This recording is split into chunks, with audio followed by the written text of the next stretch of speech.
"Help me, please. I was poisoned." The words rasped from the man's throat as he collapsed against Murphy's diner counter, his designer suit jacket catching the harsh glare of fluorescent lights. Haley Clancy's fingers moved before her mind caught up, pressing 2 fingers to his carotid, tilting his head back, scanning for the telltale signs she'd memorized in desert field hospitals half a world away. "Sir, stay with me." Her voice came out steady, professional, betraying nothing of the alarm coursing through her veins. "What did you ingest?" His eyes, dark and sharp even through the haze of dying, locked onto hers with desperate intensity. "They poisoned me. My own people." His hand shot out, grip surprisingly strong around her wrist. "Don't call 911. They'll finish what they started." Every instinct Haley had screamed danger. The kind of danger that got soldiers killed. The kind she'd sworn she'd never walk toward again. But she saw the cyanotic blue creeping across his lips, the way his chest heaved with irregular desperation, the cold sweat that spoke of systems shutting down. Whatever lies this man might be telling, his body wasn't lying. He was dying. And 3 years ago, before the army destroyed her career and erased her name, she'd taken an oath. "Lou!" she shouted toward the kitchen, her waitress persona shattering like cheap glass. "Activated charcoal from the food safety kit and your EpiPen. Now!" The cook's startled face appeared in the window, but Haley was already moving, her hands working with the muscle memory of 100 battlefield emergencies. She grabbed the supplies, dropping to her knees beside the stranger who smelled of expensive cologne and imminent death. "This is going to hurt," she warned, uncapping the EpiPen. "Everything hurts," he managed, and she drove the needle through his slacks into his thigh. The effect wasn't immediate like in movies. It crawled through him, airways opening millimeter by millimeter, the blue receding from his lips like a tide. His breathing steadied. His eyes found focus. And in that focus, Haley saw something that made her blood run cold. Recognition. Not of her face, but of what she'd just done. Professional recognition. "You're military," he whispered. Not a question. Before she could answer, the diner door exploded inward. 3 men in tactical gear poured through, their movements precise and practiced. But it wasn't their weapons that froze Haley's heart. It was the face of the man leading them. Special Agent Theodore Moss. The man who'd buried her sexual assault report. The man who'd forced her into witness protection to silence her. The man who, according to every official record, had no idea where she was. Time crystallized into a single, terrible moment of understanding. Moss's eyes met hers across the diner, and she watched his expression shift from surprise to cold calculation. The dying man followed her gaze, then looked back at her with new comprehension. "You know him," Bradley G. Ho-Kang said quietly. "You're supposed to be dead," Moss replied, gun already drawn and aimed at Bradley's chest. "That complicates things considerably." Haley's hand found the coffee pot on the burner behind her, still scalding from the 3 a.m. brew. She didn't think. Thinking got people killed. She moved. The pot left her hand in a perfect arc, coffee spraying like napalm. Moss jerked back, weapon discharging into the ceiling tiles. Bradley lunged from the floor, tackling the nearest agent with surprising strength for a man who'd been dying 60 seconds ago.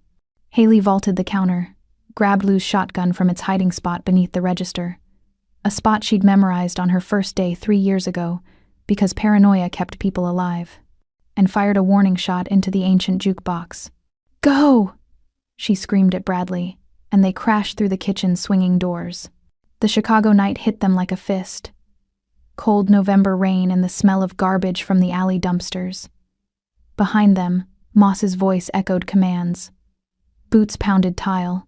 Haley's hands found the delivery truck she'd watched the bread guy park carelessly, keys still in the ignition because this was the kind of neighborhood where nobody stole bread trucks. Army training said hot wiring was a last resort. This felt like the definition of last resort. "Can you drive?" Bradley asked, leaning heavily against the truck's side, his expensive coat soaked through. "Can you navigate?" she shot back, door already open. He pushed himself into the passenger seat with visible effort, pulling out a phone with hands that still trembled. "Head south. I'll direct you." The engine turned over with a rattling cough. In the mirror, Haley caught Moss and his men bursting through the back door, weapons raised. She floored it. Bullets sparked off metal. The truck fishtailed around the corner onto State Street, tires screaming. Haley's knuckles were white on the wheel, her heart hammering a rhythm she remembered from convoy runs in Kandahar. "Survive, survive, survive. Who are you running from?" she demanded, taking a sharp turn that made Bradley grab the door handle. His head rolled against the seat, face still ashen despite the epinephrine coursing through his system. "The FBI, the Korean mob, take your pick." He managed something that might have been a smile. "I'm Bradley G. Ho Kang.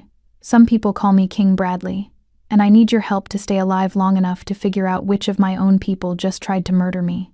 Haley's stomach dropped through the floor of the stolen bread truck she'd just saved and was now fleeing with.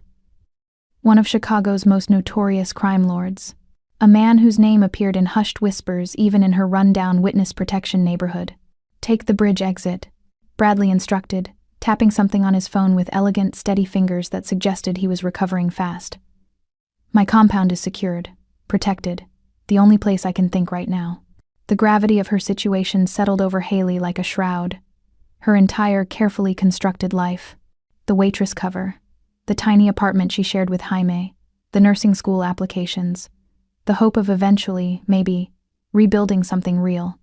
All of it had just shattered in 90 seconds of violence and impossible choices. She'd saved a man she didn't know, run from a man she knew too well, and stolen a truck full of sourdough rolls. The absurdity would have been funny if bullets weren't still ringing in her ears. "You could have let me die," Bradley said quietly, watching her with an intensity that felt like being X-rayed. Most people would have called 911 and walked away, especially after seeing those men. Haley kept her eyes on the rain-slicked road, on the bridge stretching ahead into the dark. "I'm studying to be a nurse," she said, as if that explained everything. As if it explained why a former Army medic in witness protection had just thrown away 3 years of careful invisibility to save a man who might be more dangerous than the one chasing them. The city lights reflected off the wet asphalt like stars that had fallen and shattered. Ahead, through the rain and fog, lay Bradley's world. A world she'd just been dragged into without warning, without choice, without any way back to the life she'd been trying to build from the ashes of the one Moss destroyed. She thought of Jaime, probably awake now, wondering why she hadn't come home from her shift. She thought of her apartment, her textbooks, her carefully maintained anonymity. All of it felt very far away. "Safe house is 3 miles, Bradley said, his voice stronger now. "Gate code is 4729. Guards will recognize the truck. I have cameras on every approach." "Of course you do," Haley muttered. "You saved my life tonight," he continued. "That means something in my world. It means you're under my protection now, whether you want it or not." "What if I don't want it?" "Then you're welcome to walk back to that diner and explain to Agent Moss why you helped me escape." His tone was almost gentle. "But we both know that's not really an option anymore." He was right. God help her, he was right. The gates appeared through the fog. Massive iron things that whispered money and power and secrets. They opened silently as the truck approached, and Haley drove through into another world entirely. A world she couldn't leave. A world that might kill her. A world that somehow felt less like a trap than the one she'd just escaped. Welcome back, my beautiful souls and brave wanderers of the dark. Before we dive into this storm of loyalty, betrayal, and blood-deep love, hit that subscribe button. Like and share where you're watching from. Every click, every comment, every heartbeat of support keeps our stories alive in the shadows. Now, take a breath, steady your pulse, and step with me into a world where justice bleeds, secrets burn, and survival means everything. The compound's medical wing smelled of antiseptic and old money. Leather mixed with gauze, mahogany overlaid with the copper tang of blood. Haley's hands moved with precision she'd earned in sand and heat, checking Bradley's vitals while he drifted in and out of consciousness on the examination table. His pulse was steadier now. The epinephrine had bought him time, but time was all it had bought. "Your name," he murmured, eyes still closed. "You never said, Haley." The lie came easy because it wasn't entirely a lie, just incomplete. She pressed 2 fingers to his wrist, counting heartbeats. "And you're Bradley G. Ho Kang. Some call you King Bradley." His laugh was dry, papery. "You've heard of me. I've heard the name." She adjusted the 4-drip one of his men had wordlessly provided. "Medical grade. not the cheap stuff. Everything here whispered wealth and preparation. Don't know if I believe the stories. Which stories? His eyes opened, dark and alert despite the poison still working through his system. That I run the Korean syndicate in 3 states? That I've killed men with my bare hands? That I'm untouchable? Haley met his gaze without flinching. That you're worth saving. The silence between them held weight. Outside the medical wing, she could hear movement, footsteps on marble, low voices conferring in Korean and English. Bradley's world, vast and controlled, pressing in from all sides. The man who came through that diner door, Bradley said quietly. Theodore Moss. You know him. Her hands stilled on the blood pressure cuff. Every muscle in her body went rigid, and she knew he saw it. Saw the way his name carved her open. Special Agent Theodore Moss, she corrected, her voice flat. FBI, clean record, decorated service. The kind of man who testifies before Congress about organized crime while running his own operations behind closed doors. You sound like you've studied him. I survived him. The words escaped before she could cage them. Haley turned away, busying herself with medical supplies she didn't need. In her shoe, pressed against her arch, the laminated military ID felt like a blade. Specialist Haley Clancy. Dishonorable discharge. The words that had unmade her life. Bradley shifted on the table, wincing. He's the one who put you in witness protection. He's the one who made it necessary. Her jaw clenched. After he made sure my assault report disappeared. After he ensured the man who attacked me got transferred with honors. After he made it clear that if I didn't vanish quietly, I'd vanish permanently. The confession hung in the air like smoke. Haley had never said it aloud to anyone except the therapist the witness protection program assigned her. A woman who'd written everything down in neat, clinical notes that probably sat in a file somewhere, ammunition for anyone who wanted to discredit her. And now he's seen you, Bradley observed. His voice carried something she couldn't quite identify. Not sympathy, something sharper. Understanding, maybe, or strategy. Now I'm dead either way. She turned back to face him. He can't let me live knowing he's working with whoever tried to kill you. Which means you need to tell me who poisoned you and why Moss wants you dead. Bradley reached into his jacket. The movement slow, deliberate, giving her time to react if she thought he was reaching for a weapon. Instead, he pulled out a cheap glass vial, half empty, the kind you'd find in any street corner drug deal. This was in my whiskey at the club. Tetrodotoxin, if I'm guessing right. Pufferfish poison. Expensive, exotic, nearly untraceable. He held it up to the light. The kind of thing that says professional and personal at the same time.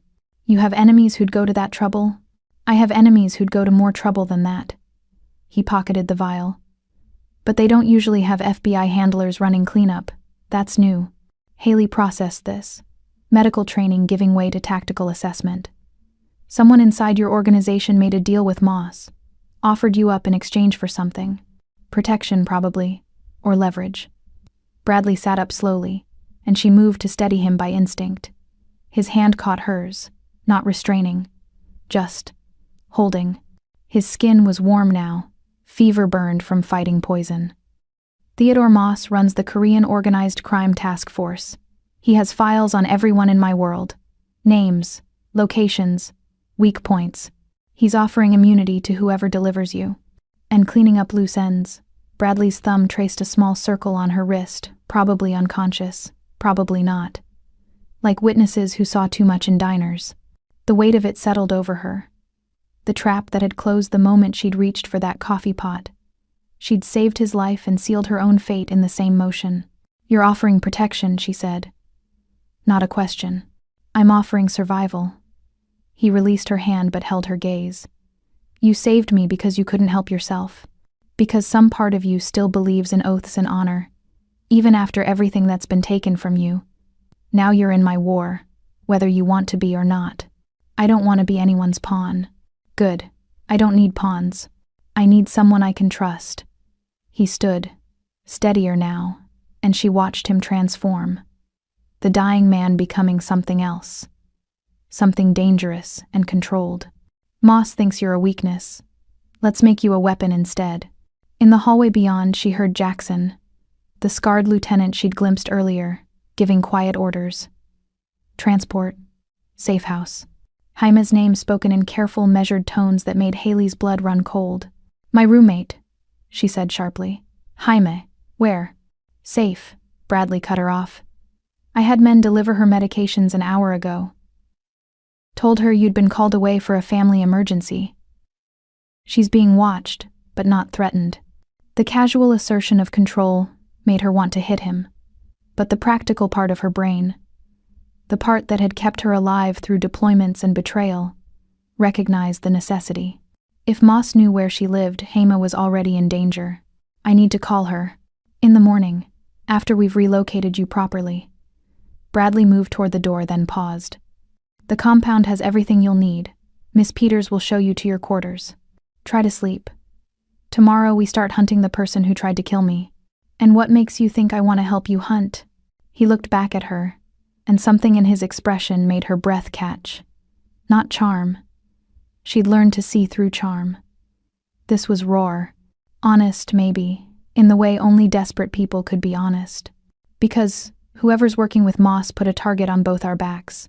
Because you're trained to fight and you've been running for 3 years. And because... He stopped, recalibrated. Because you and I both know what it's like to be betrayed by people who were supposed to protect us. The truth of it cut through every defense she'd built. Haley wanted to argue, wanted to refuse, wanted to walk out into the Chicago night and disappear the way she'd been trained to disappear. But she thought of Moss's face in that diner. The cold calculation in his eyes when he'd recognized her. She thought of Jaime, innocent and sick and trusting. She thought of the laminated ID in her shoe and the oath she'd taken before everything had gone to hell. One condition, she said. We do this my way. I'm not decoration. I'm not protection detail. If I'm in your war, I'm a soldier, not a prisoner. Bradley's smile was sharp enough to draw blood. I wouldn't want you any other way, Specialist Clancy. Her heart stopped. She hadn't told him her rank. He saw her realization and didn't apologize for it. I have resources. I use them. If we're going to survive this, I need to know who I'm working with. He opened the door, and the hallway's cold air rushed in. And for what it's worth, I read the report, the real one, the one Moss buried. I'm sorry for what happened to you. Then he was gone, and Haley was alone in the medical wing with the smell of antiseptic and the sound of her own ragged breathing. She pulled the ID from her shoe and stared at the photograph. Younger, hopeful, still believing the uniform meant something. That woman felt like a ghost. Outside, through the bulletproof glass, she saw a security monitor flicker.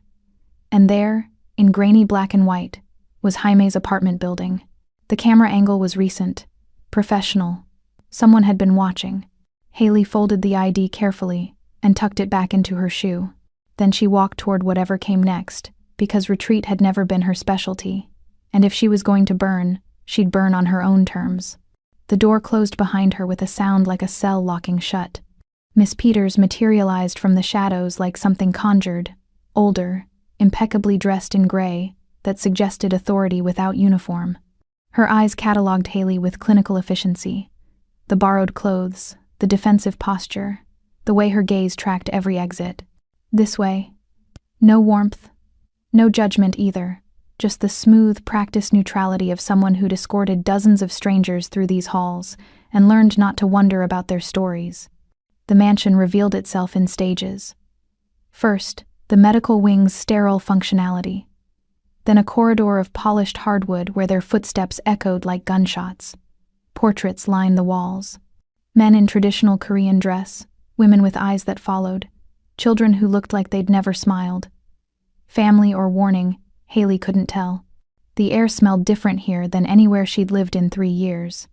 Not just clean but curated. Leather and cedar, something that might have been jasmine, the faint metallic undertone of expensive security systems humming behind walls. Every surface gleamed, every corner held deliberate shadow. Money, yes. But more than that, control. This was a place where nothing happened by accident. Your quarters, Miss Peters announced, opening a door that probably cost more than Haley's entire witness protection stipend. The room stole her breath. Not because of the chandelier, though that hung like frozen starlight, or the bed that could sleep 4, or the view of Chicago's skyline through floor-to-ceiling windows. It was the contrast. The violence of luxury pressed against the memory of her shoebox apartment, the diner's flickering neon, the careful rationing of every dollar. "There are clothes in the closet, your size." Miss Peters gestured with one elegant hand. "Bathroom through that door. Security protocols are simple. Don't leave this floor without escort. Don't attempt to access locked rooms. Don't touch the windows." "Are they wired?" A flicker of something. Approval, maybe.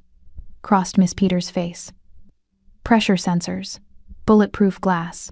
You'd survive a fall, but the alarm would wake everyone within 3 blocks. Good to know I'm a guest and not a prisoner. Mr. Kang prefers the term protected asset." Miss Peters moved toward the door. "Someone will bring dinner shortly. I suggest you eat. Tomorrow begins early." She left before Haley could form a response. The door didn't lock, at least not from the outside. Small mercy or calculated psychology, Haley wasn't sure. Alone, she explored the space like she'd been trained to assess contested territory. The closet held clothes in her exact size. Jeans, soft shirts, a leather jacket that fit like it had been made for her body. Probably had been. Bradley's resources apparently extended to rapid custom tailoring. The bathroom was marble and gold fixtures, heated floors that made her toes ache after years of cheap linoleum. She caught her reflection, exhausted, wild-eyed, still wearing the diner uniform with its coffee stains and flour smears. Evidence of the life she'd been living 2 hours ago. She stripped, showered in water hot enough to burn, and tried not to think about what it cost to keep a place like this running. Tried not to calculate the monthly expenses against her own desperate accounting, every penny stretched until it screamed. When she emerged, someone had left a tray. Not prison food, real dinner. Grilled fish, rice with something green she didn't recognize, fruit that looked like art. She ate mechanically, feeding the machine of her body while her mind spun through tactical scenarios. Bradley's mansion wasn't just a home, it was a fortress. She'd counted cameras, mapped the guards' rotations from shadows and sounds, noted the reinforced door frames and the faint electrical hum that suggested backup generators. This was a place built to withstand siege, which meant Bradley lived expecting one. A knock interrupted her analysis. Not Miss Peters. The footsteps were heavier, male, confident. Haley moved to the door, every muscle coiled. Jackson stood in the hallway, his scarred face impassive. "Mr. Kang requests your presence. Library, 3rd floor. And if I decline, then I stand here until you change your mind." No threat in his tone, just fact. Haley grabbed the leather jacket. Better to have pockets, layers, something between her skin and whatever came next, and followed. The library made the bedroom look modest. Books climbed to a ceiling she couldn't see in the dim light, leather spines and gilt titles in Korean, English, Chinese. A fire crackled in a hearth wide enough to roast a pig. And in a leather chair that looked older than the building, Bradley sat with a medical textbook open on his lap. He'd changed. Dark shirt, tailored pants, hair still damp from his own shower. The poison's pallor had faded, replaced by sharp alertness. He looked like what he was. Dangerous, controlled, absolutely in his element. "Anatomy and Physiology, 7th edition," he said, holding up the textbook. "You were studying this?" "Nursing school application." Haley stayed near the door, maintaining distance. "Before tonight destroyed that plan." "Why nursing? You were a combat medic. Could have gone military contractor, security consulting, better money." "I took an oath to heal people, not to figure out more efficient ways to kill them." She crossed her arms. "You didn't bring me here to discuss my career aspirations."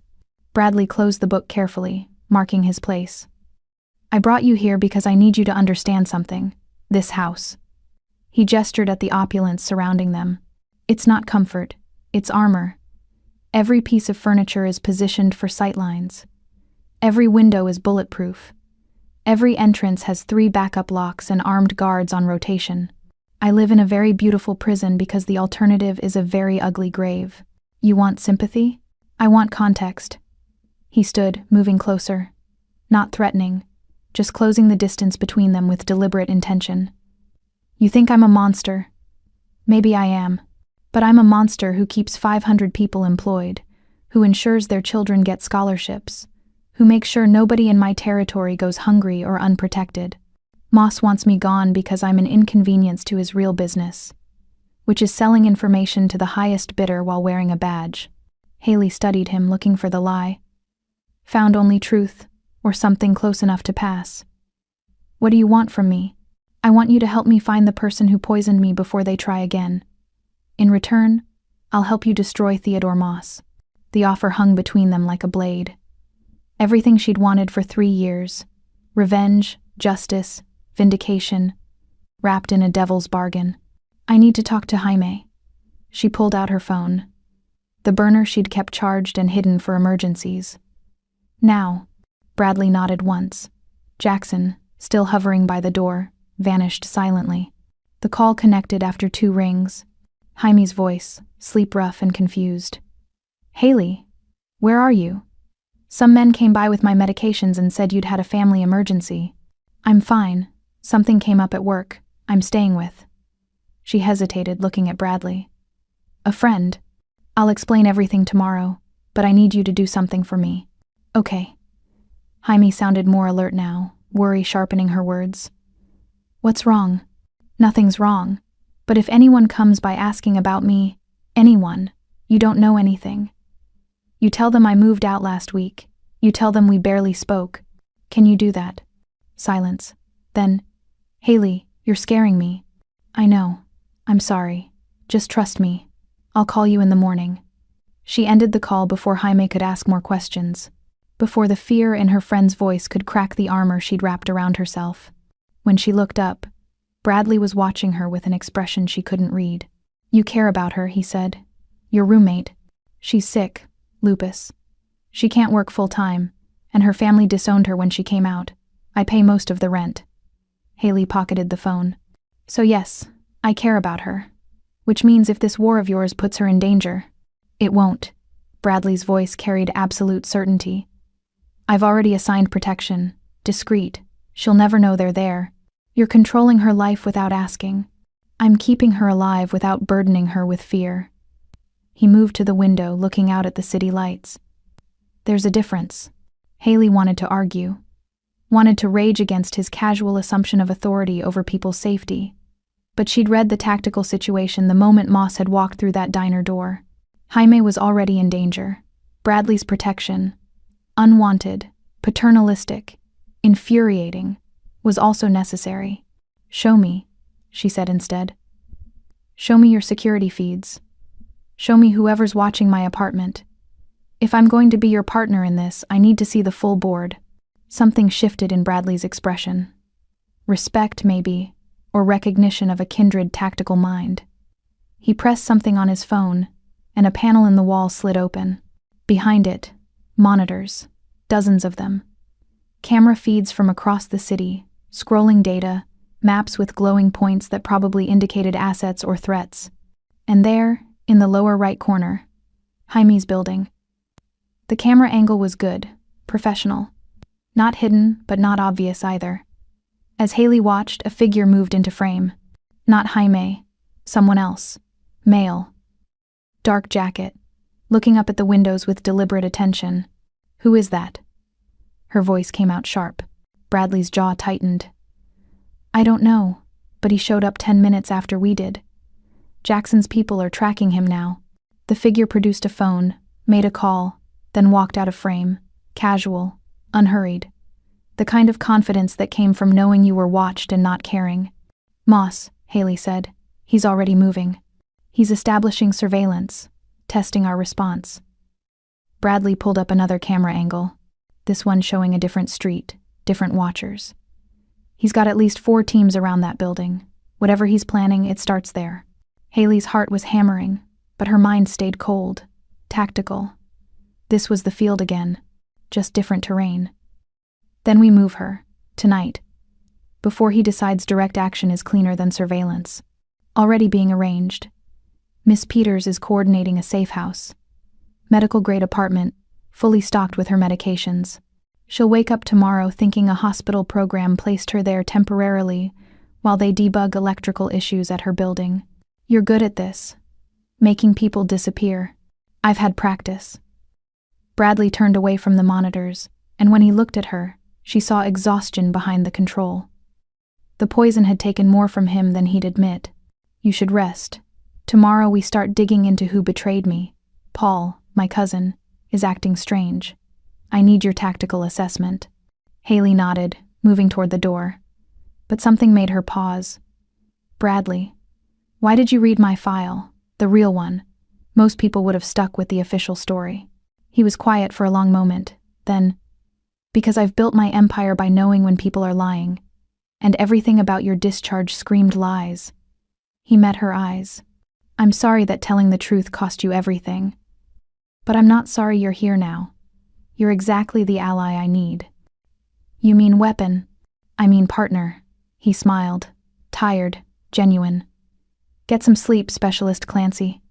War starts at dawn. She left him there, surrounded by his screens and his beautiful prison, and walked back to her gilded cage.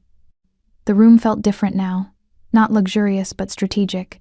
She checked every corner, every shadow, mapping exits and vulnerabilities the way she'd been trained.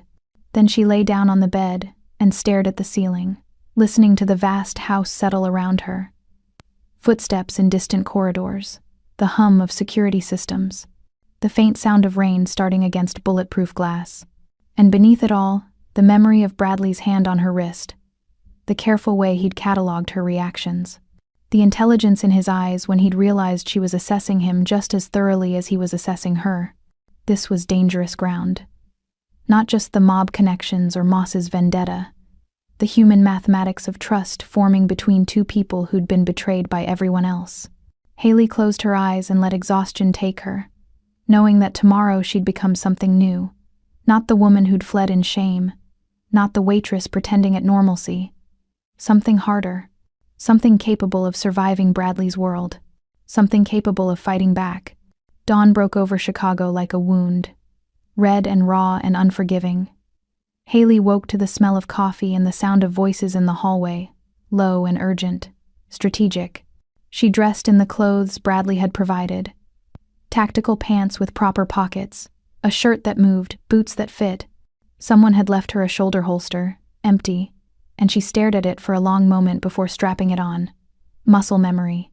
Dangerous muscle memory. Downstairs, the mansion had transformed into a war room. The dining room table, probably antique, definitely expensive, was covered with laptops, printed surveillance photos, maps marked with red and blue ink. Jackson stood at one end, scarred face illuminated by screen glow. Miss Peters occupied another corner, speaking rapid Korean into a phone. And Bradley presided over it all, sharp and controlled in the morning light. He looked up when she entered. Coffee's fresh. Breakfast if you want it. We're starting in 5. Haley poured coffee. Black, strong enough to strip paint, and positioned herself where she could see the whole room. Old habits, good habits. Situation, Bradley announced, and the room stilled. Last night's surveillance confirmed 4 FBI teams around Specialist Clancy's former residence. Moss is establishing a perimeter.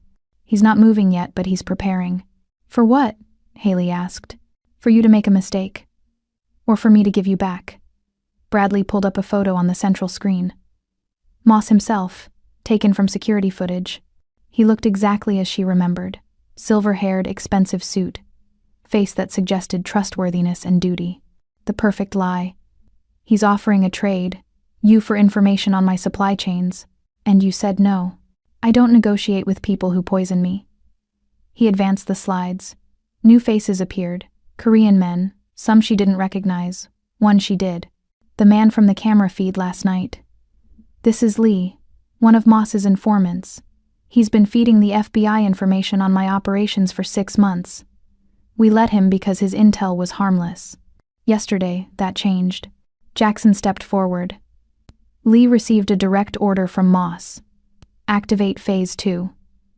We intercepted the message but couldn't decrypt the specifics. Phase 2 of what? Haley studied the screen, tactical mind assembling patterns. If the poisoning was Phase 1, then Phase 2 is probably cleanup. Witnesses, evidence, anyone who could connect Moss to the attempt. Correct. Bradley's approval was subtle but present. Which brings us to the internal problem. Lee couldn't have poisoned me directly. He doesn't have access to my private spaces. Someone on my inner circle delivered the toxin. The room's temperature dropped. Haley watched the other faces. Jackson's carefully blank expression. Miss Peters' slight tension. The two younger men she hadn't been introduced to yet. Everyone calculating. Everyone wondering who among them was the traitor. Paul. Bradley said the name like diagnosis. My cousin. He's been acting erratically. Meeting people he shouldn't. Spending money he hasn't earned. He pulled up more surveillance. A restaurant. Expensive. The kind where privacy cost extra. The timestamp read 3 days before the poisoning. And there was Paul, younger than Bradley, hungry-looking, holding a briefcase across from someone whose face was blurred, but whose posture screamed law enforcement. You have him under surveillance, Haley observed. I have everyone under surveillance. No apology, just fact. Paul's father wanted him to inherit my territory. Paul himself has always been ambitious, resentful. He thinks I stole what should have been his. Did you? I earned it. Bradley's tone suggested closed subject. But family politics don't interest me right now. What interests me is proving Paul's the leak before he tries again.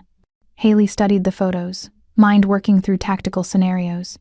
You need to test him, plant information, something valuable but false. See if it reaches Moss. Already planned. Tonight I'm holding a meeting, inner circle only.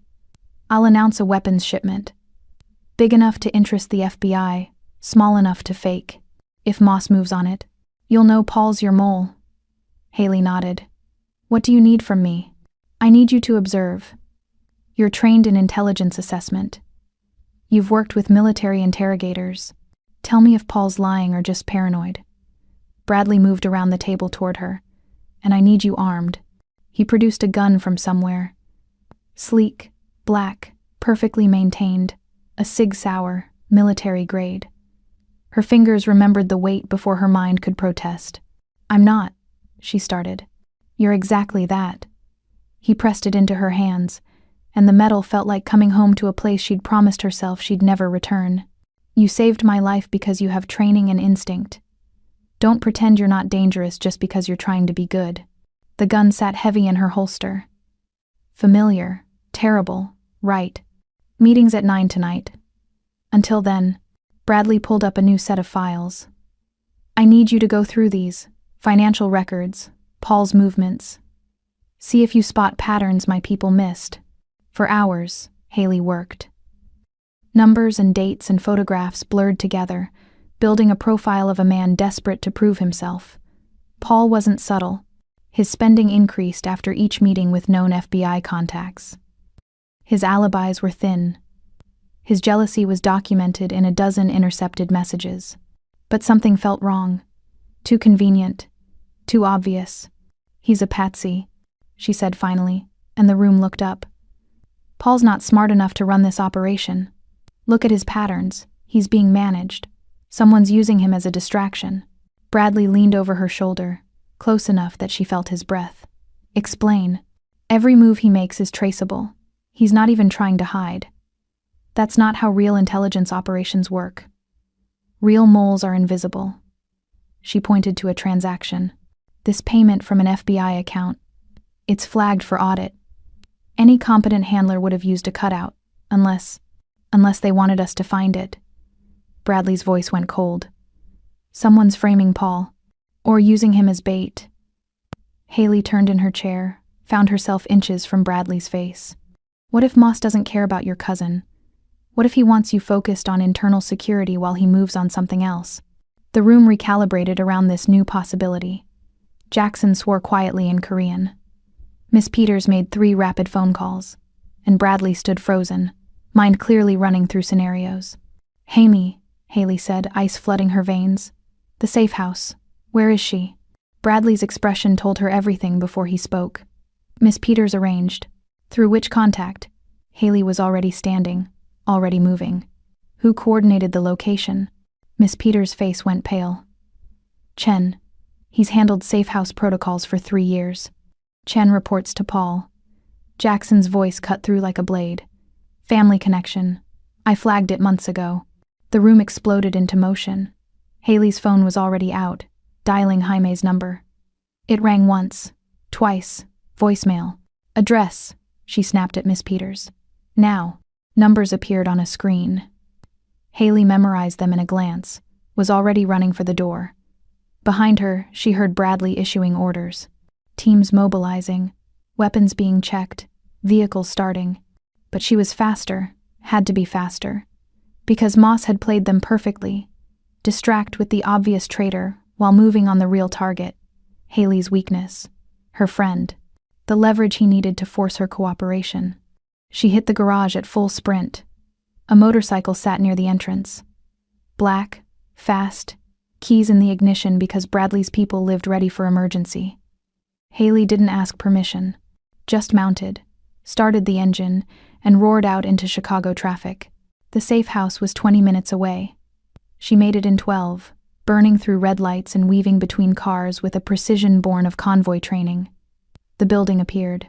Modest, residential, exactly the kind of place you'd hide someone. Too quiet. No guards visible. No movement in the windows. Haley killed the engine a block away and approached on foot, hand on her gun. The front door was ajar. She caught the smell. Gun oil, fierce sweat, the particular chemical signature of tranquilizer darts. Inside, the apartment had been cleaned. Professionally. No signs of struggle because there hadn't been time for struggle. Just a single dart on the floor. Medication bottles spilled across the counter, and a phone, Jamie's phone, deliberately placed where she'd find it. One message on the screen. We'll trade. You for her. Midnight. I'll send coordinates. Come alone or she dies. M. The rage that filled Haley was old, familiar, military. Not hot, cold, tactical. The kind of fury that turned into plans and solutions and very efficient violence. She heard vehicles approaching, Bradley's teams responding to her position. But she was already thinking 3 moves ahead, calculating trajectories and acceptable losses. Jamie was leverage, which meant Moss would keep her alive until he got what he wanted, which meant Haley had 12 hours to plan an approach that ended with her friend safe and Theodore Moss very, very dead. Bradley entered the apartment like controlled explosion, dangerous even in care. His eyes found the phone, the message, her face. We'll get her back, he said. I'll get her back. Haley's voice was steady as surgery. He wants me. Fine. I'll give him what he wants. You walk into that trade. You're dead. Then I'm dead. She met his gaze without flinching. But Jaime lives. That's the math. That's not the only solution. Bradley moved closer, and she saw something in his expression she hadn't seen before. Not calculation. Emotion. Real, unfiltered concern. Let me help you. We plan this properly. We go in with overwhelming force. We do nothing, Haley interrupted. This is my fight. My friend. My mistake for staying in Chicago when I should have run the moment Moss appeared. She checked her gun, muscle memory taking over. You wanted a weapon. Congratulations. I'm about to be very, very sharp. Bradley caught her arm. Don't be stupid. This is what Moss wants. You isolated, desperate, making emotional decisions. I know. She pulled free gently. But sometimes the only way forward is through. You taught me that. This whole compound is armor against people trying to kill you. Well, I don't have armor. I just have speed and surprise and the willingness to do what's necessary. For a moment they stood in the gutted safe house, surrounded by Bradley's teams and the evidence of Moss's clinical efficiency. 2 people who'd been betrayed by institutions, by people they'd trusted, recognizing something fundamental in each other. Let me help, Bradley said again. Keeter, almost pleading. Haley's hand found his, squeezed once. You are helping. Keep digging into Paul. Find out who's really running him. When I get Jaime back, and I will get her back. We're going to need that information to end this. She released his hand and walked out, leaving Bradley Kang surrounded by his soldiers and his screens, watching her disappear into the Chicago morning like smoke. The warehouse smelled of rust and broken promises, diesel fumes mixing with the cold Chicago wind that whistled through gaps in corrugated metal. Haley stood in the center of the empty space, hands visible, weapon left in Bradley's SUV 3 blocks away because Tiana had insisted, alone, unarmed, or I disappear forever. The message had come through a burner number 2 hours after they'd returned from rescuing Jaime. 5 words that had stopped Haley's heart. Your sister wants to talk. Bradley had argued against it. Tactical suicide, obvious trap, you're walking into an execution. But Haley had seen something in that message. Some echo of the girl who used to braid her hair before school, who'd cried when their goldfish died, who'd promised to always be sisters no matter what. Footsteps echoed across concrete, not the hesitant shuffle of a frightened victim. Precise. Military. The kind of walk that said, I know exactly where every exit is. Tiana stepped from the shadows, and Haley's breath caught. Her sister had changed. Not just older, harder. The soft curves of adolescence had been carved into something lean and dangerous. Her hair was cut short, severe. She wore tactical pants and a jacket that suggested body armor underneath. But her eyes, those were still recognizable. Dark brown, like their mother's. Except now they held nothing but ice. Brenda, Tiana said, using the name Haley hadn't heard in 3 years, the name she'd buried with her military career. Or should I call you Haley? I forget which lie you're living now. The words landed like bullets. Haley forced herself to breathe, to stay steady. Tiana, thank God, I've been looking for you for 3 years? Tiana's laugh was sharp enough to draw blood. Funny, because I've been right here, in Chicago, 10 miles from your little witness protection apartment, and you never once came looking. I couldn't. Haley took a step forward, watched Tiana's hand move toward her hip. Weapon there. Definitely weapon. She stopped. Moss told me you were dead. The car accident. The closed casket. I saw the forged death certificate? The planted evidence? Tiana circled her slowly, predator assessing prey. He showed me those too, explained how you arranged it all. How you needed me gone so you could disappear clean. No family ties, no one to worry about. The accusation hit harder than any physical blow. Haley shook her head, pulled out her phone with slow, deliberate movements. That's not true. Look, I have proof. Messages I sent trying to find you. Records, Moss altered. Tiana was close now, close enough that Haley could smell her perfume. Something expensive and unfamiliar. Nothing like the vanilla body spray she'd worn as a teenager. He showed me everything, Brenda. How you reported me as a runaway to cover your tracks. How you told the army I was unstable, a liability. How you chose your career over your family. No. The word came out strangled. I chose to report assault. I chose to tell the truth about what happened to me. And Moss buried it. He destroyed my career, forced me into witness protection, and told me you died to make sure I stayed quiet. Convenient story. Tiana pulled out her own phone, swiped through images, held it up so Haley could see. Documents, official, looking, with her signature forged at the bottom. Statements claiming Tiana was mentally unstable. Requests for commitment to psychiatric care. A restraining order she'd never filed. The fabrication was masterful. Every detail perfect. Every lie wrapped in just enough truth to feel real. You left me, Tiana said quietly, and for just a moment, the ice cracked, pain bled through.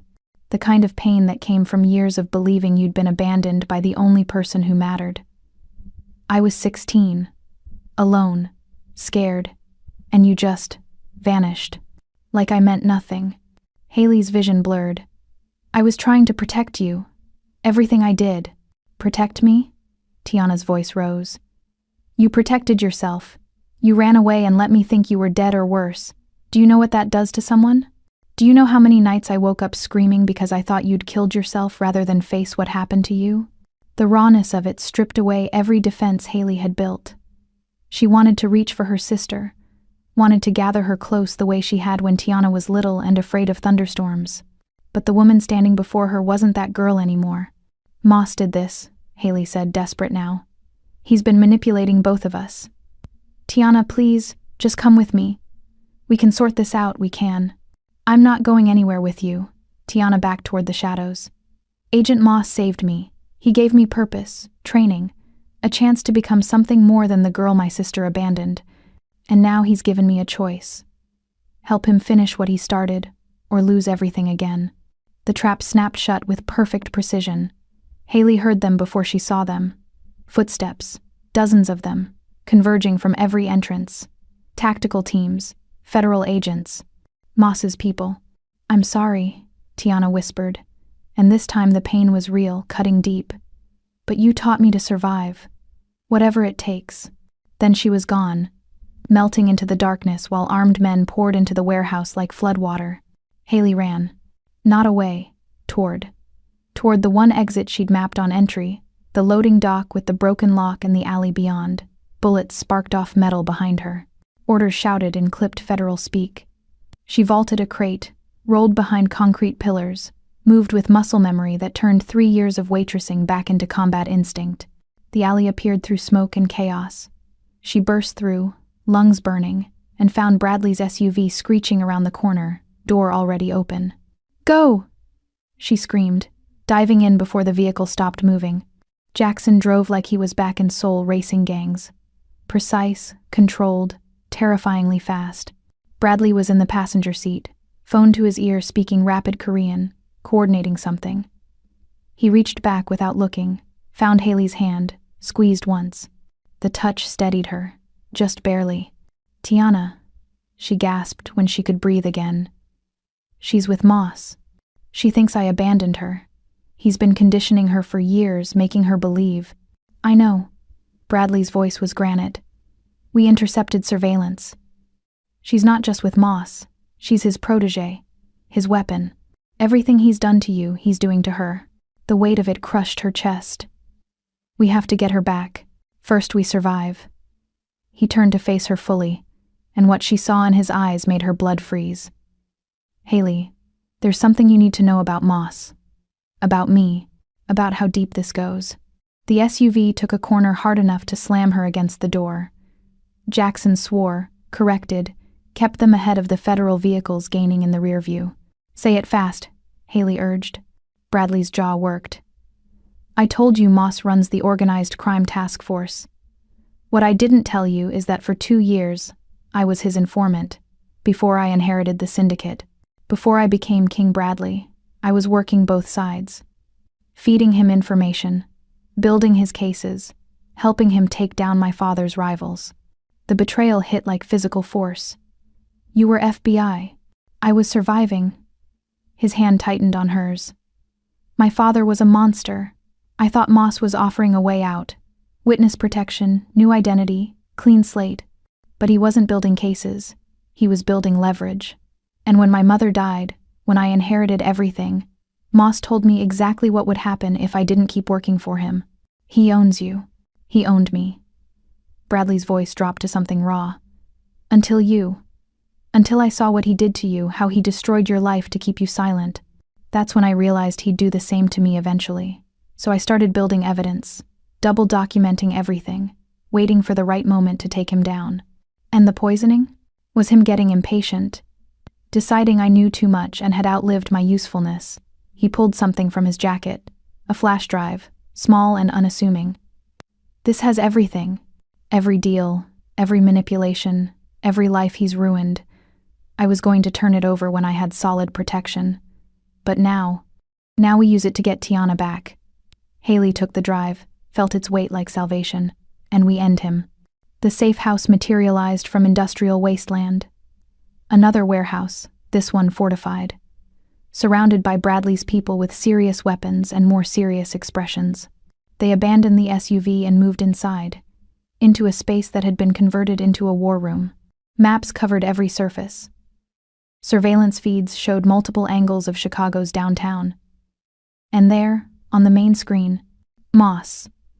Standing in what looked like a federal office, Tiana beside him. His hand rested on her shoulder, possessive, proprietary. He was smiling. The audio crackled to life. Sarah working the controls from a bank of computers. "Everything ready?" Tiana's voice. Younger than Haley remembered, but harder. "The shipment data. The warehouse locations." "Perfect," Moss replied, and his smile widened. "You've done excellent work. Your sister never valued your potential the way I do." He leaned closer, intimate. She abandoned you because you were a liability. But you've become my greatest asset. The words were calculated poison, each one designed to deepen the wound. Haley watched her sister absorb them, watched her shoulders straighten with something that might have been pride or desperation or both. When do we move on, Kang? Tiana asked. Soon. Moss's hand slid from her shoulder to the back of her neck. Not quite threat, not quite caress. Ownership. But first we need to be sure your sister is eliminated. She's the only one who might break through your conditioning. The only one who might remind you who you really are. Tiana's face flickered, something raw and uncertain crossing her features. Then it was gone, replaced by cold efficiency. She's not my sister anymore. She stopped being family when she left me behind. Good girl, Moss murmured, and Haley wanted to put her fist through the screen. Instead, she turned to Bradley. How do we get her out? The same way we got Jaime out. But his tone said it wouldn't be that simple. Except this time, Moss is expecting it. He'll have kill orders. No arrest, no extraction, just elimination. Then we don't give him a chance to execute. Haley's mind was already working through scenarios, tactical overlays, risk assessments. 3 years of forced retirement hadn't erased her training, just buried it. We hit him where he's vulnerable, use his arrogance against him. Jackson materialized beside her, scarred face thoughtful. Explain. She pulled up building schematics on a tablet, fingers moving with remembered precision. Moss thinks he's untouchable because he's FBI, but his protection only works if he stays within legal boundaries. Even fake ones. If we can force him into an actionable crime, one that's too public to bury, we give the real IA something they can't ignore. Bradley nodded slowly. Force their hand. Make Moss choose between exposure and Tiana. He'll choose himself, Haley said with certainty. Men like him always do. And when he does, we get your sister back. Bradley's hand found her face, tilted it up so their eyes met. This is going to cost everything we have. Every favor, every resource, every connection I've built. If we do this, if we go this hard at a federal agent. I know. She leaned into his palm, felt the calluses there, the warmth. But she's my sister, and you said we're partners. So either we do this together or... He kissed her. Not gentle, not soft. Desperate and claiming, his mouth against hers with bruising intensity. Like he was trying to memorize the taste of her before everything burned. When they broke apart, both breathing hard, he pressed his forehead to hers. Then we do it together, and if we survive, when we survive, she corrected. When we survive, he agreed. You and I are taking a very long vacation somewhere with no federal agents and no family drama. Deal. The surveillance screen flickered. Moss and Tiana were moving, heading toward the garage. The timestamp read 0400, 4 hours until dawn. That's our window, Jackson observed. He'll move her to a new location before the day shift arrives. Fewer witnesses. Haley studied the route, the timing, the vulnerabilities. We intercept the transport. Force the convoy off-route into our territory. Create enough chaos that real federal response is mandatory. And film everything, Bradley added. Every illegal move Moss makes, every order, every threat. Build a case so airtight that even his connections can't bury it. Sarah's fingers flew across keyboards. I can have drones in position. High definition, multiple angles. Upload to secure servers in real time so he can't destroy evidence. Do it. Bradley moved to the weapons rack, started selecting with practiced efficiency. Full tactical load, non-lethal where possible, but prepared for lethal response, Haley finished. She chose her own weapons, handgun, backup piece, tactical knife. The weight felt right. Felt like coming home to a place she'd promised herself she'd left forever. Outside, the city was still dark. 4 hours until dawn. 4 hours to save her sister, destroy the man who'd destroyed both their lives, and maybe, if they were very lucky, survive to see sunrise together. Haley checked her weapons one final time, caught Bradley watching her. What? She asked. You're beautiful when you're planning violence. His smile was sharp enough to cut. Terrifying, but beautiful. Save the romance for after we win. That's my plan.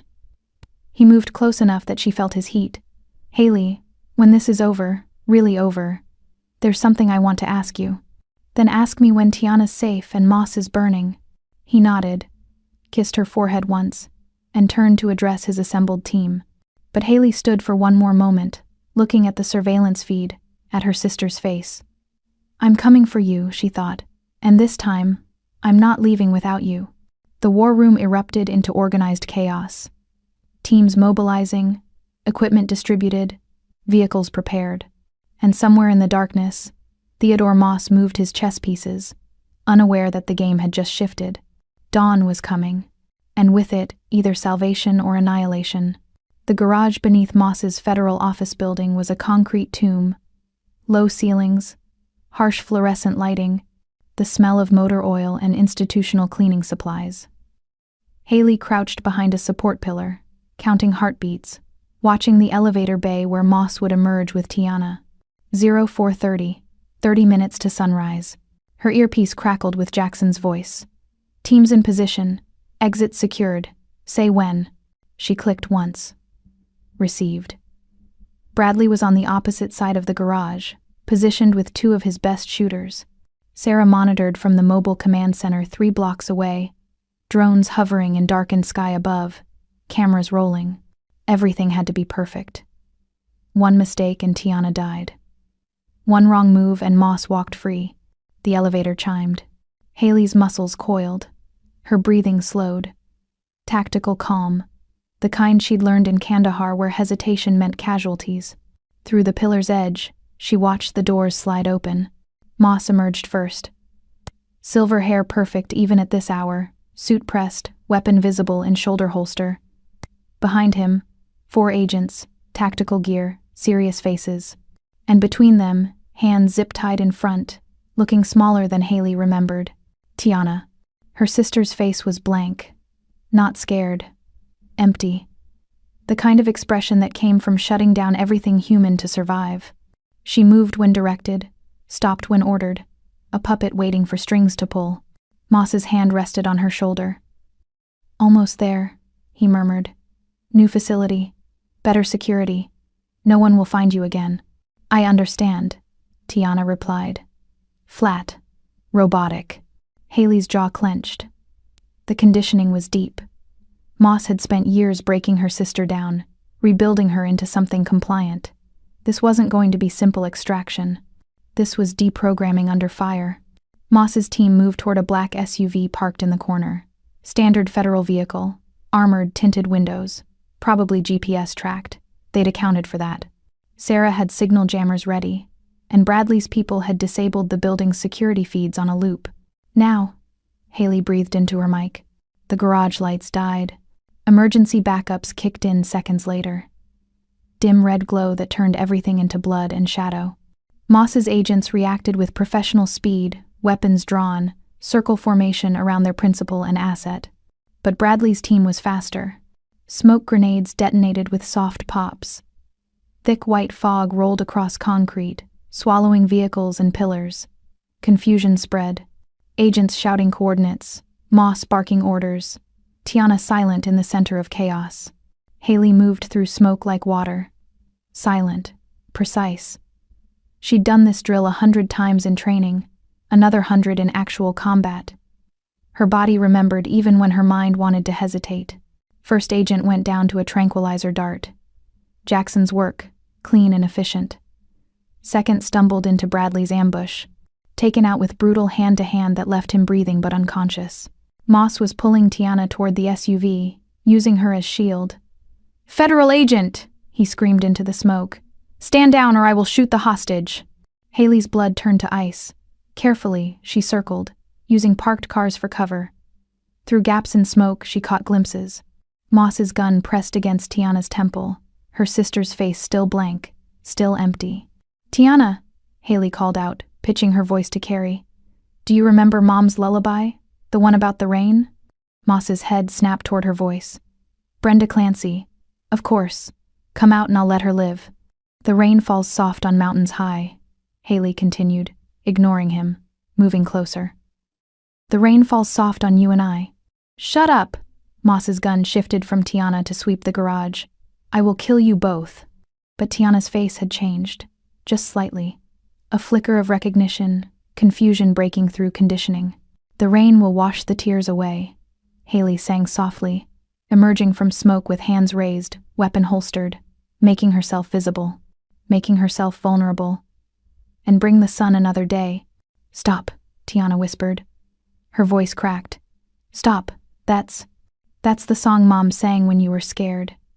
Haley kept moving forward, step by careful step. "When Dad left, when you couldn't sleep, she'd hold you and sing until you felt safe again." "That's not." Tiana's face contorted. "You left me. You abandoned. I never left you." Haley was close enough now to see tears starting in her sister's eyes. "Moss told you I was gone. Told you I chose to disappear. But I was looking for you every day. Every single day for 3 years. Enough." Moss's gun came up, aimed at Haley's chest. "You're under arrest for." Bradley's shot was surgical. The bullet took Moss in the shoulder, his gun arm, spinning him sideways. He released Tiana, stumbled, went down hard. Agents emerged from smoke, but these were different.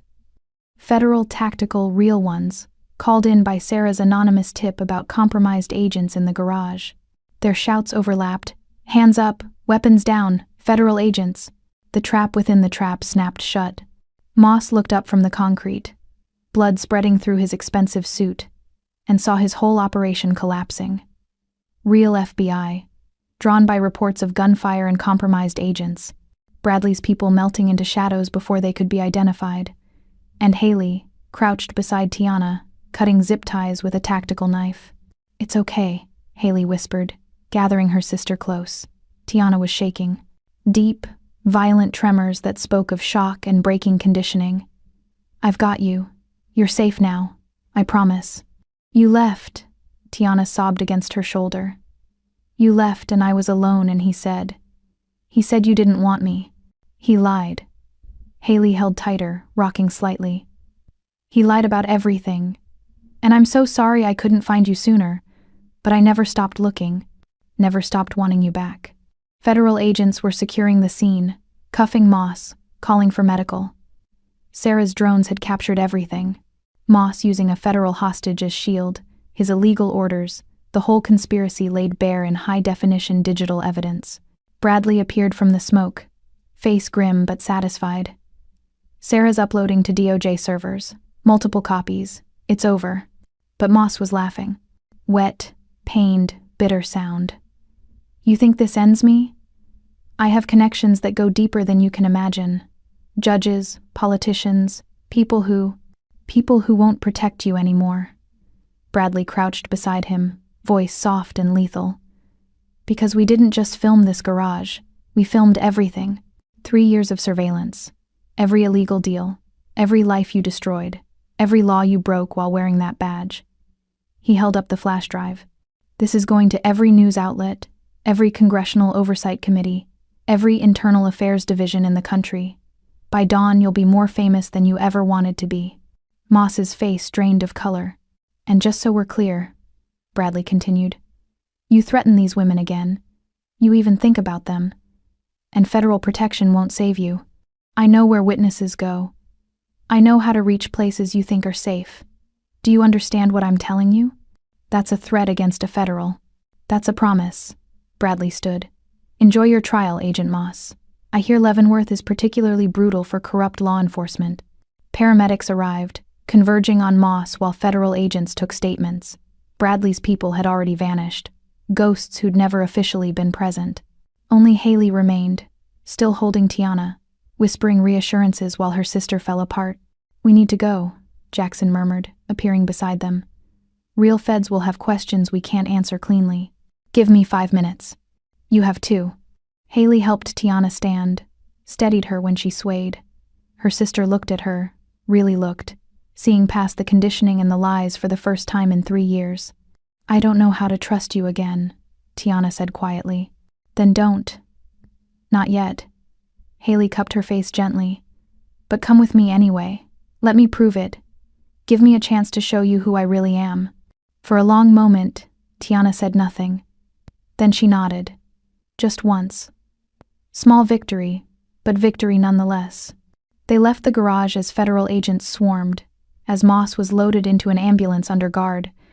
As dawn finally broke over Chicago's skyline, Bradley had vehicles waiting. Clean, untraceable. Driven by people who'd ghost before questions got asked. "Where now?" Tiana asked, voice small. Haley looked at Bradley. He nodded. "Somewhere safe," Haley said. "Where we can start over. All of us." The compound appeared as the sun rose. Bradley's fortress, beautiful and terrible, exactly what they needed. Tiana stared at it through the window, something like hope flickering in her expression. "This is real?" she asked. "As real as we make it," Haley replied. Inside, Miss Peters had prepared rooms. Plural, giving Tiana space, not forcing proximity before trust rebuilt. There was food, medical attention, clothes that fit, small kindnesses that spoke of planning and care. Jaime was waiting too, still recovering but insistent on being present. They'd talked on the phone, Haley explaining everything, Jaime understanding in that way she had where she saw people's hearts beneath their mistakes. "Your sister," Jaime said when Tiana emerged from shower, looking younger and more lost in borrowed clothes. Tiana nodded, uncertain. "You're safe here," Jaime continued gently. "For as long as you need. No pressure, no expectations, just healing." Something in Tiana's face cracked. She nodded again, not trusting words yet. Bradley found Haley in the library, staring at the city through bulletproof glass. He didn't speak, just stood beside her, solid and present. "Thank you," she said finally. "For what?" "For helping me get her back. For risking everything. For," her voice caught, "for seeing me, really seeing me even when I was trying to hide." He turned her to face him, hands gentle on her shoulders. "I told you before, you're not a weapon, you're not a tool. You're," he stopped, searching for words. "You're the best thing that's happened to me since I stopped pretending I could survive this alone." Haley's eyes burned. "We're both disasters. Perfect match then." He smiled. "Rare, genuine, vulnerable. When this settles, when Tiana's healing and Moss is buried and the dust clears, what do you want?" "I don't know." The honesty hurt. "For 3 years I wanted revenge. Then I wanted survival. Now." She looked toward where her sister was sleeping, safe for the first time in years. "Now I just want to build something that lasts, something real. Then we build it together." He kissed her forehead, her cheeks, finally her mouth. Soft and sure and full of promises, neither of them knew if they could keep. But in that moment, with dawn breaking and their people safe and the worst finally behind them, it felt possible. It felt like hope. As the adrenaline ebbed, Haley noticed Bradley flex his shoulder with a wince, blood seeping through the torn fabric of his jacket, a shallow graze. Close enough to tear muscle, not enough to stop him. "You're hurt," she murmured, but he just shrugged, voice rough from smoke and shouting. "Nothing a few stitches won't fix." I-30. The compound's war room had transformed into something grimmer than strategy. It was now a courtroom without mercy. Haley stood at the head of the table where Bradley usually presided, her hands flat against the polished wood, feeling the grain beneath her palms like braille spelling out consequences. Around her, Jackson with his scarred silence, Sarah hunched over 3 laptops like a digital oracle, Miss Peters on a secure line speaking rapid Korean to contacts Haley didn't want to know about, and Bradley, leaning against the wall with his arm in a sling, face pale but eyes sharp as broken glass. "Recording is clean," Sarah announced, pulling off her headphones. 7 minutes of Moss threatening federal witnesses, admitting to evidence tampering, and bragging about how he neutralized Haley's assault report. She looked up, face hard. "It's career-ending, life-ending if we leak it right." Haley's throat was tight. She'd worn a wire to meet Moss at a diner 2 hours ago. Neutral ground, he'd insisted, somewhere public where she'd feel safe. He'd smiled across the table like a grandfather offering candy, explaining in patient detail exactly how he'd manipulated every system designed to protect her, how he'd enjoyed it. She hadn't flinched, hadn't given him the satisfaction of tears or rage. Just let him talk while the recorder Sarah had sewn into her jacket seam captured every poisonous word. Do Jay first, Bradley said, his voice carrying the rasp of someone who'd screamed himself hoarse during surgery. Anonymous drop through channels they can't ignore. Let the machinery start grinding before Moss knows what's happening. He'll run, Jackson observed. Let him try. Haley's hands curled into fists. Every airport, every border. We have people watching. Sarah's already flagged his passport with Homeland Security. Terrorist watch list. Sarah's grin was feral. Amazing what you can do with the right back doors and a vindictive streak. Miss Peters ended her call, turned to face them. The Mendoza Syndicate is willing to cooperate. Moss arrested 3 of their people last month on fabricated charges. They want blood. They'll provide testimony about his corruption in exchange for certain considerations. What kind of considerations? Haley asked, though she suspected she already knew. The kind we don't discuss in rooms with recordings. Miss Peters' expression was pleasant and terrifying. But let's say their cooperation comes with ironclad guarantees, legal ones. This was the edge of the cliff. The moment where Haley had to decide how far into Bradley's world she was willing to walk. Using criminal testimony to destroy a corrupt federal agent. Cutting deals with organizations she'd sworn to fight. Becoming exactly the kind of gray operator she'd once despised. She thought of Tiana, still sleeping in the medical wing, sedated because the nightmares were too violent for consciousness. Thought of Jaime, relocated to a safe house in Wisconsin, afraid to leave her apartment even with guards posted. Thought of every woman Moss had silenced, every career he'd destroyed, every life he'd ruined while wearing his badge-like armor. Do it, she said. All of it. Whatever it takes. Bradley pushed off the wall, moved to stand beside her despite the pain etched in every line of his body. His good hand found hers, squeezed once. Solidarity or warning? She wasn't sure. Sarah dropped the package. Jackson, coordinate with our people at O'Hare and Midway. I want eyes on every private airfield within 100 miles. Miss Peters, confirm the Mendoza testimony. Make sure they understand the timeline. Bradley's voice carried command that made even hardened criminals straighten. Haley and I will handle the personal delivery. Personal delivery? Haley turned to face him. We already recorded him. What else?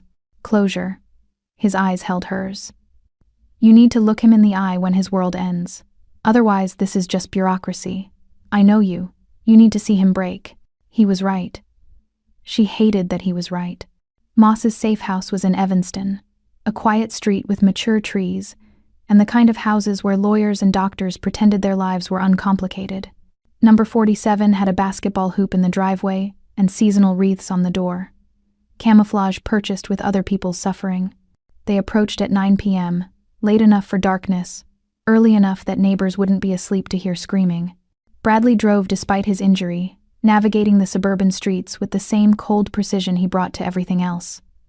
In the back seat, Jackson checked his weapon for the 3rd time. He's alone, Sarah confirmed through the earpiece. Heat signature shows 1 person, 2nd floor, probably the bedroom. No security that I can detect, but he's FBI, Bradley finished. He'll have contingencies, panic button, burner phones, maybe a go bag near the door. Haley's hand rested on her own weapon.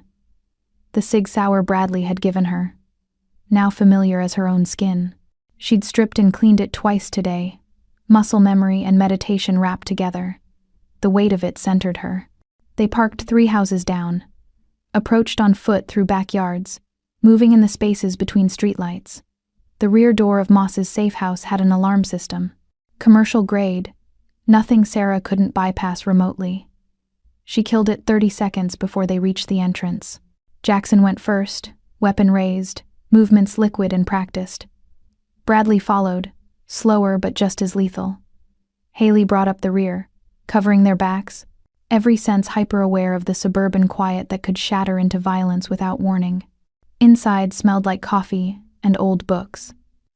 Furniture that had been carefully selected to look worn and comfortable. The false authenticity of someone who'd studied how normal people lived. They cleared the 1st floor in silence, hand signals and tactical spacing, finding nothing but empty rooms and carefully maintained lies. Upstairs, light bled from under a door, television noise, news broadcast, someone talking about upcoming elections. Haley's heart hammered against her ribs, adrenaline sharpening everything to crystal clarity. Bradley positioned himself beside the door, met her eyes, counted down on his fingers. 3, 2, 1. The door opened under Jackson's boot. One solid kick that tore it from the frame. They flooded in, weapons raised, and found Moss sitting on the bed in pajamas and reading glasses, looking less like a federal agent and more like someone's disappointed grandfather. Haley. He removed his glasses slowly, folded them with deliberate care. I wondered when you'd come, though I expected more subtlety. Breaking and entering isn't really your style. Neither is destroying innocent lives, she replied, voice steady as surgery. But here we are. Moss's eyes tracked to Bradley, to Jackson, back to her. You've aligned yourself with criminals. The woman who once took an oath to serve and protect is now breaking into federal safe houses with mob enforcers. How far you've fallen. How far you pushed me. She stepped closer, weapon trained on his center mass. Did you practice that speech? The wounded disappointment? The sad headshake? You're good at it. You've had years to perfect the performance. His face hardened. Whatever you think you know. I know everything. Sarah's voice crackled in the earpiece, simultaneously feeding through a speaker Jackson had placed on the dresser. I'm uploading your recorded confession to DOJ servers now.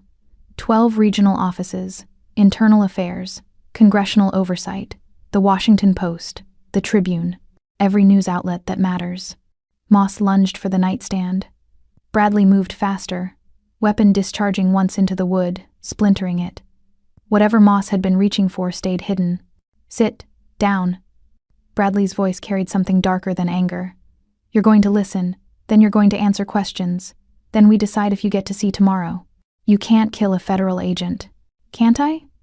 Bradley's smile was surgical.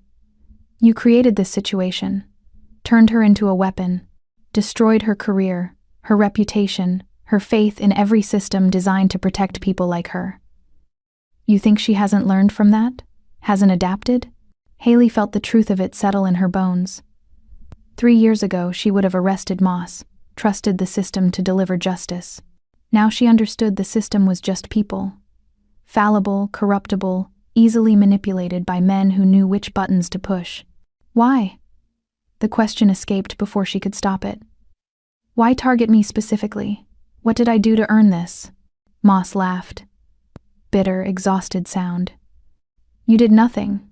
You were just convenient, young, idealistic, trusting enough to file that assault report through official channels. Perfect test case to see if I could bury something completely. He leaned back against the headboard. And I could, so easily. Changed a few files, transferred some personnel, made sure your chain of command understood the priorities. You were an experiment, Haley, nothing personal. The casual cruelty of it stole her breath. Not even hatred. Just bureaucratic convenience. Her life destroyed because he wanted to prove he could. Tiana.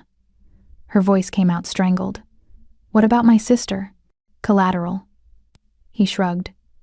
She was looking for you after you disappeared. Made too much noise. Asked too many questions.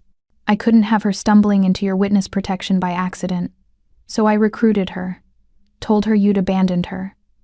Gave her purpose, training, family. She became useful. Bradley's weapon shifted slightly, readjusting aim from center mass to head. Execution positioning.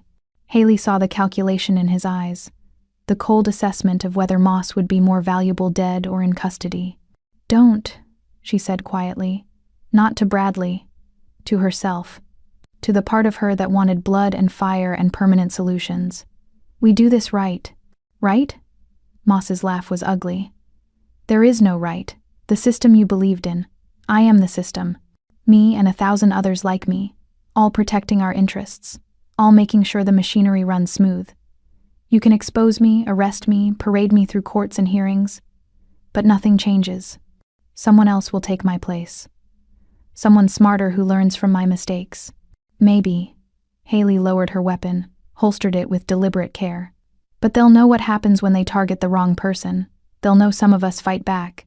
And maybe that makes the next one think twice. Sarah's voice crackled again. Upload complete. DOJ has received everything. I'm getting confirmation from 6 different offices. They're moving now. Federal marshals are being dispatched to this address. ETA 12 minutes. Moss's face drained of color. You called them here? We called everyone here. Bradley gestured to Jackson, who pulled out his phone and began recording. Now you're going to confess. On camera. Everything you did to Haley, to Tiana, to every person you destroyed. Names, dates, methods, and you're going to do it willingly because if I don't, you kill me. Moss's voice was flat. That's the threat. If you don't, Haley corrected, I disappear. Bradley disappears. And you spend the rest of your life wondering if we'll come back. Wondering if every shadow holds someone you've wronged. Wondering if your protection will last forever, or just until someone more powerful decides you're a liability. She moved closer, crouched so they were eye level. You made me into something harder than I was.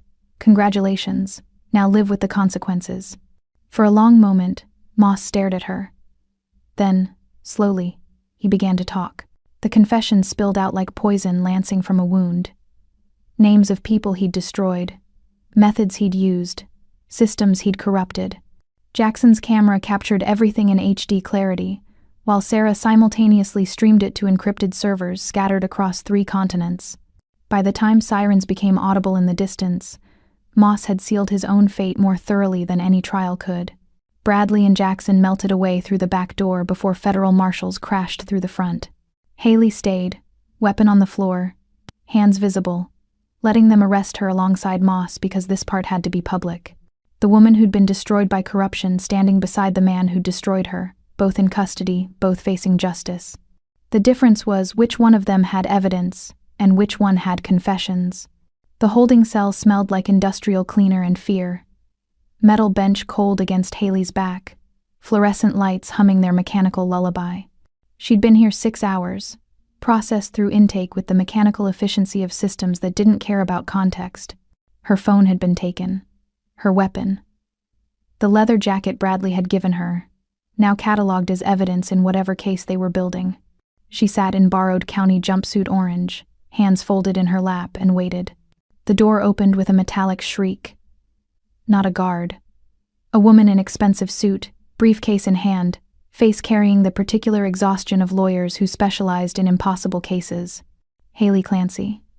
She sat on the bench without asking permission, opened the briefcase with practiced efficiency. My name is Rebecca Santos. Bradley Kang hired me approximately 7 hours ago. I've reviewed your case, and we need to talk. Am I under arrest? Technically, you're being held for questioning regarding unlawful entry, conspiracy, and about 6 other charges the U.S. attorney is considering. Santos pulled out documents, spread them between them like cards. Realistically, your leverage. They want Kang. They think if they pressure you, flip you, offer you deals, you'll give him up. I won't. I know. Santos's smile was sharp. Which is why we're not playing their game. Here's ours. She tapped the first document. Moss's recorded confession has been authenticated by 3 independent forensic analysts. The DOJ's Internal Affairs Division is opening a full investigation. The Washington Post is running the story in tomorrow's morning edition. By noon, every news outlet in the country will be covering the biggest federal corruption scandal in a decade. Haley's chest tightened. Tiana, my sister, is she protected? Bradley moved her to an undisclosed medical facility with armed security and doctors who specialize in deprogramming. She's safe, healing. Santos's expression softened fractionally. Your roommate Jaime is also secure. Milwaukee, new apartment, full security detail. The relief nearly broke her. 3 people she loved, protected despite the chaos. Maybe Bradley's world wasn't entirely poison. What about me? That's the interesting part. Santos pulled out another document, this one dense with legal language. Your military discharge. The DoD received copies of Moss's confession, including the parts where he admits to burying your assault report and forcing your dishonorable discharge to silence you. She slid the paper across. They're prepared to overturn it. Honorable discharge, back pay for 3 years, full benefits restoration, and a formal apology. Haley stared at the words without reading them, her vision blurring. Just like that? Just like that. Turns out when the evidence is overwhelming and the media is watching, bureaucracies move fast. Santos tapped another page. There's more. The assault case against the soldier who attacked you. They're reopening it. His transfer orders are being investigated. Names of everyone who participated in the cover-up are being compiled. Will anyone actually face consequences? Some will. Most won't. Santos's honesty was brutal but clean. The military protects its own. But your record gets cleared, and your voice gets heard. That's not nothing. No. It wasn't nothing. It was vindication she'd stopped believing was possible. But it didn't undo 3 years of hiding, of shame, of believing she'd deserved the destruction. When do I get out of here? Right now. Santos stood, gestured to the door. They're dropping all charges. Insufficient evidence, prosecutorial discretion, take your pick. You walk out this door, press is waiting, and you get to tell your story. Or you slip out the back with me, avoid the circus, and rebuild in private. Your choice. Haley stood slowly, legs stiff from the metal bench. Through the small window in the door, she could see the holding area's fluorescent sprawl. Other women in orange jumpsuits, guards processing paperwork, the machinery of law enforcement grinding through its perpetual cycle. Back door, she decided. I've had enough of being public entertainment. Santos nodded like she'd expected that answer. They navigated through corridors that smelled like sweat and bureaucracy, through security checkpoints, where Santos's credentials opened doors without questions. Finally, an exit that led to underground parking. And there, leaning against a black SUV like he'd been carved from shadow, Bradley waited. His arm was still in the sling, face still carrying the pallor of someone who'd bled too much too recently, but his eyes found hers across the concrete expanse, and something in her chest unlocked. She walked to him, didn't run, wouldn't give anyone watching that satisfaction. Just moved with deliberate purpose until she stood close enough to feel his heat. You hired a lawyer before checking if I wanted one, she said. You're welcome. His good hand rose, traced the edge of her jaw with careful reverence. How do you feel? Like I've been processed through industrial machinery. She leaned into his touch despite the public space, despite Santos waiting discreetly by the SUV's passenger door. But alive, free, vindicated. She paused, exhausted. Then let's go home. Home, the compound, fortress and prison, and unexpected sanctuary all wrapped together. The place where Tiana was healing, where Bradley's people moved with deadly efficiency, where Haley had somehow carved out space that felt like belonging. They drove through Chicago's morning traffic, Bradley navigating one-handed while Haley watched the city slide past her window. The same streets she'd walked as a waitress, the same neighborhoods she'd learned to navigate in witness protection. Everything looked different now. Not because the geography had changed, but because she had. Moss is being arraigned today, Bradley said quietly. Full media circus. Federal prosecutors are requesting remand without bail. Flight risk, obstruction concerns, the works. Will they keep him locked up? For now, maybe permanently if the charges stick. He glanced at her. How does that feel? Haley considered the question honestly. Hollow. I thought I'd feel triumphant, but mostly I just feel tired. Like I've been carrying something heavy for so long that even setting it down hurts. That's normal. Justice doesn't fix everything. It just stops the bleeding. His hand found hers, squeezed gently. Give yourself time to grieve what you lost. Celebrate what you got back. Feel whatever you need to feel. The compound appeared through morning haze. Gates opening silently. Guards nodding recognition as they passed. Inside, the world shifted from urban chaos to controlled sanctuary. Manicured grounds. Security cameras tracking their approach. The mansion rising like something from another century, beautiful and dangerous and explicitly designed to keep certain people out while keeping others protected. Miss Peters met them at the entrance, face professionally neutral. Your sister is awake. She's asking for you. Haley's heart kicked against her ribs. Is she okay? Physically, yes. Emotionally. The doctors say she's processing. Deprogramming is slow work. She has moments of clarity followed by episodes where Moss's conditioning reasserts itself. Miss Peters' expression softened fractionally. But she knows you're real now. Knows you didn't abandon her. That's progress. Bradley's hand pressed against Haley's lower back. Subtle support. Go.